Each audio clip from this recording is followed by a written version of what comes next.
Nous sommes de retour dans cette édition du 1er juin 2022 du live de TV Finance. Merci d'être avec nous. Si vous nous rejoignez à l'instant, comme convenu, eh bien nous allons suivre les tout premiers échanges à la bourse de Francfort avec Eric Seban. Bonjour Eric.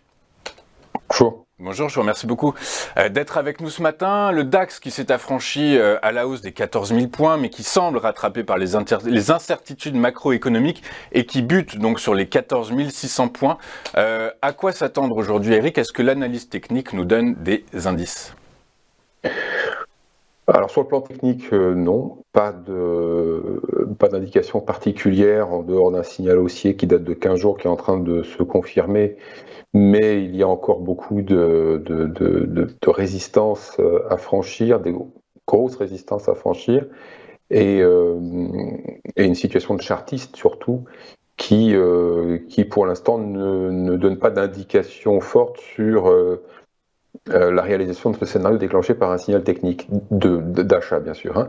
Donc le chartisme avant tout, et sur le plan justement de chartiste, alors ce matin on ouvre au milieu de la zone dans laquelle on a évolué hier, donc c'est un petit peu difficile de prendre des paris pour la journée, d'autant que le DAX est clairement maintenant coincé, alors coincé je sais pas, en tout cas il a évolué hier entre ses plus hauts et ses plus bas, exactement entre une résistance 14 580, on va dire 600 pour arrondir, et un support à 14 350.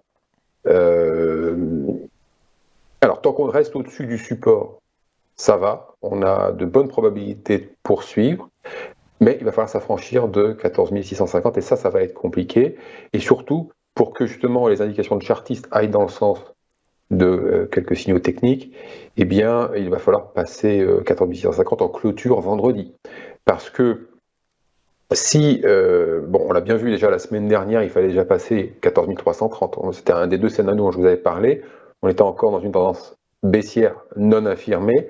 Nous étions sous une zone de résistance qu'il fallait casser pour justement infirmer la tendance baissière. Cette fois-ci, c'est fait, mais alors à très court terme, c'est-à-dire à l'échelon d'un graphique en données daily, comme je vous ai joint.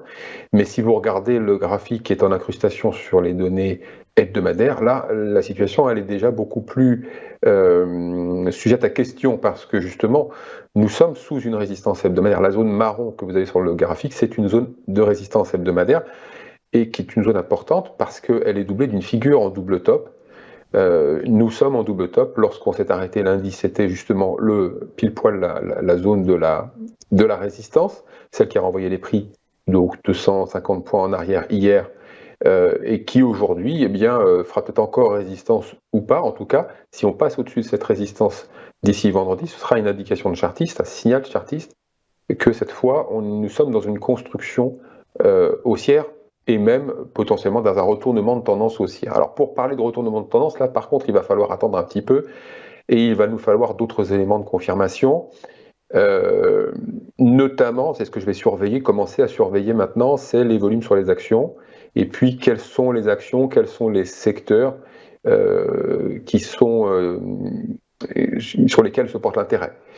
Parce que si on a ce volume en augmentation progressivement, il ne s'agit pas d'avoir un pic de volume, il faut que ce soit une augmentation progressive sur plusieurs jours, notamment par exemple la semaine prochaine. Si on clôture au-dessus de 14 650 cette semaine, et que ce volume est en augmentation progressive la semaine prochaine, et que la volatilité descend, et ça fait pas mal de choses, mais quand même, voilà, il faut que ces conditions-là soient réunies. Alors dans ces cas-là, ce serait l'indication que nous sommes avec un début de retour des gérants. Et ça c'est important, parce que pour qu'un mouvement de hausse perdure, parce que pour l'instant ça reste encore qu'un mouvement, dans un marché qui a peu de densité, justement parce que les gros acteurs sont en rentrée, on en a parlé plein de fois toutes ces dernières semaines, mais il est important que si ces gros acteurs reviennent, ils apportent de la densité au marché, et donc si le mouvement continue de monter... Le principal a été dit de toute façon sur le DAX.